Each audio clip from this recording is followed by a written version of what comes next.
គុំសុតរុំរិតគូស្នេហ៍បំរុង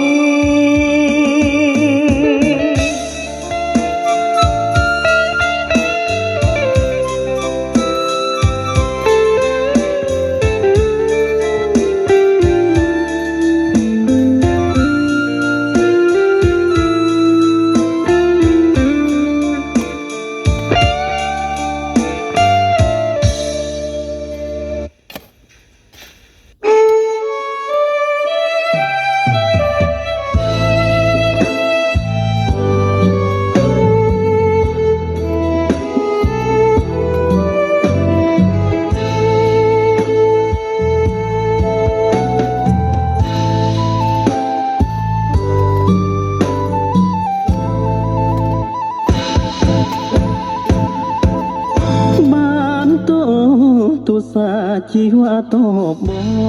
ងពាក្យពេចងួនល្អ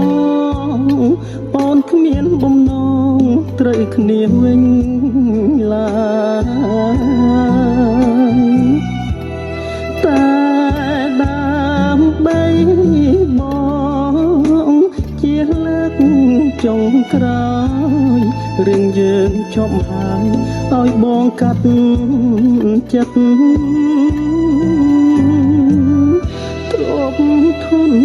ឋានៈមានប្រយោជន៍អ្វីបើព្រាត់ពី